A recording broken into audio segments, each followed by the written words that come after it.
বাসন্তী পোলাও আমাদের বাঙালিদের খুবই পছন্দের একটি পদ, আর তাই এই ভিডিওতে আমি আপনাদের সাথে শেয়ার করব সকল প্রকার টিপস সহ জলের সঠিক পরিমাপ সহ একদম পারফেক্ট ঝরঝরে বাসন্তী পোলাওর রেসিপি।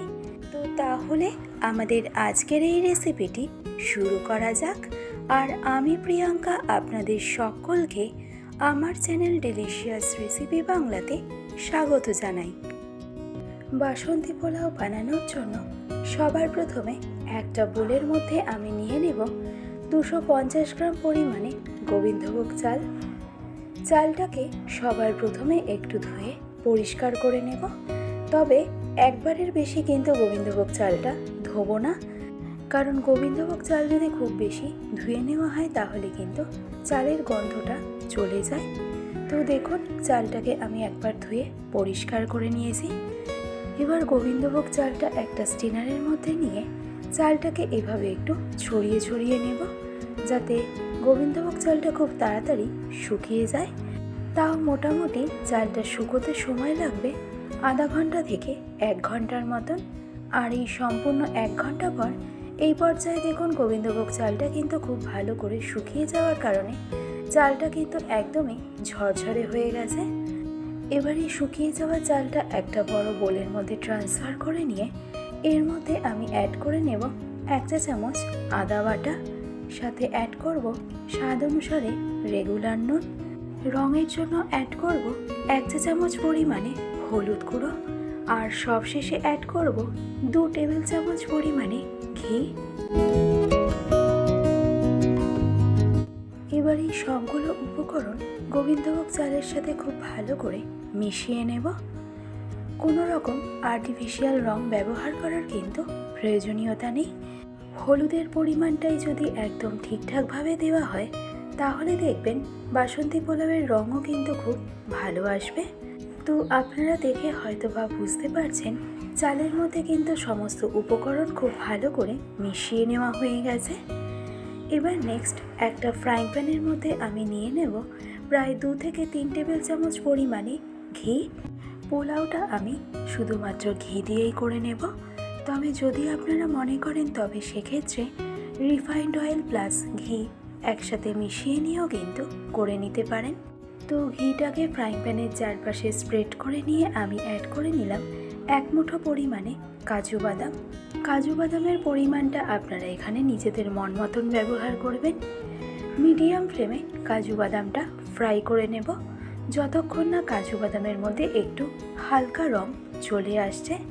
আর তারপরে একইভাবে অ্যাড করে নেব 1 মুঠো পরিমাণে কিশমিশ। একইভাবে মিডিয়াম ফ্লেমে কিশমিশটাকে ফ্রাই করে নেব যতক্ষণ না কিশমিশটা একটু ফুলে ফুলে উঠছে। আর যখনই দেখবেন কিশমিশটা একটু ফুলে ফুলে উঠেছে তখনই বুঝবেন কিশমিশটা ফ্রাই করে নেওয়া কিন্তু আমাদের একদম কমপ্লিট।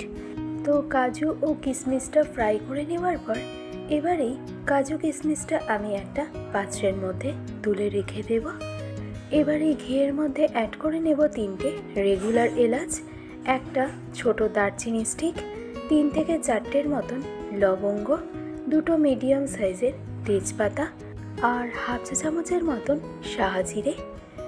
এবার লো ফ্লেমে জাস্ট 10 থেকে 15 সেকেন্ড সময় ধরে মশলাটা কুক করে নেওয়ার পর মশলার থেকে ফ্লেভারটা ছেড়ে দিলেই এবার এই পর্যায়ে এসে আগে থেকে রেডি করে রাখা গোবিন্দভোগ চালটাকে দিয়ে দেব। এবার ফ্লেমটাকে একদম মিডিয়াম টু হাইতে রেখে গোবিন্দভোগ চালটাকে ফ্রাই করে নেব।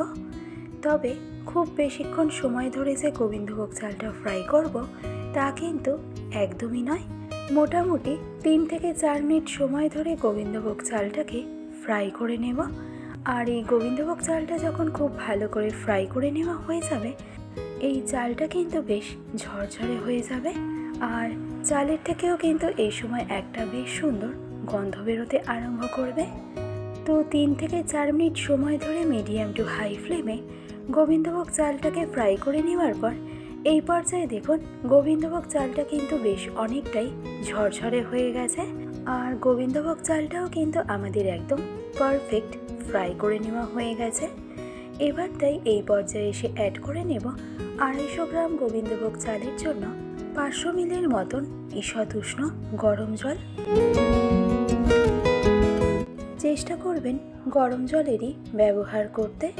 তো এবার সব কিছু ভালো করে একবার মিশিয়ে নিয়ে ঝালের জন্য এবার অ্যাড করে নেব কয়েকটা চেরা কাঁচা লঙ্কা ও সাথে অ্যাড করে নেব হাফ চা চামচের মতন কালো গোলমরিচ গুঁড়ো।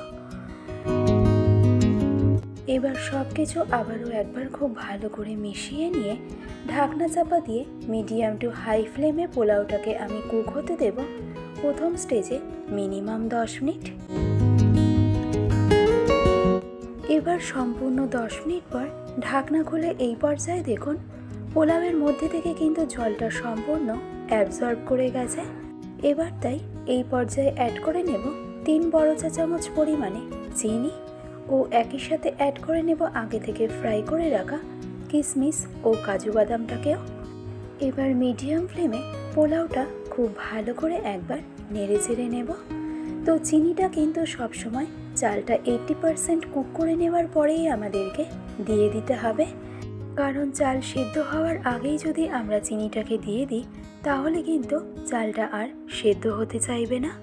তো পোলাওয়ের সাথে ফাইনালি চিনিটা খুব ভালো করে মিশিয়ে নেওয়ার পর এবার গ্যাসের ফ্লেমটাকে এই পর্যায়ে একদম লো টু মিডিয়ামে করে দিয়ে আমি অ্যাড করে নেব আরও 1 টেবিল চামচের মতন ঘি। আর তারপর ঢাকনা চাপা দিয়ে পোলাওটাকে কুক হতে দেব আরও 10 মিনিট। আর এই সম্পূর্ণ 10 মিনিট লো টু মিডিয়াম ফ্লেমে পোলাওটা কুক করে নিলেই আমাদের আজকের রেসিপি বাসন্তী পোলাও কিন্তু একদম রেডি।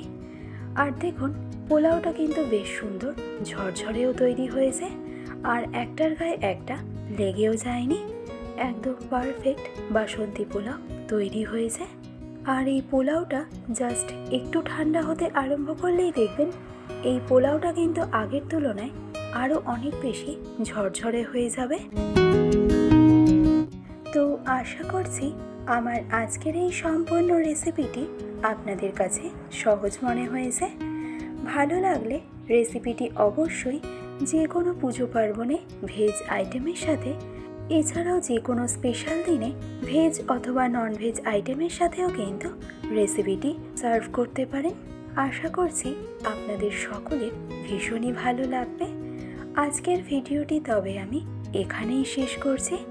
আবার চলে আসবো অন্য কোনো এক রেসিপির আপডেট নিয়ে। ভালো থাকবেন, সুস্থ থাকবেন। ধন্যবাদ।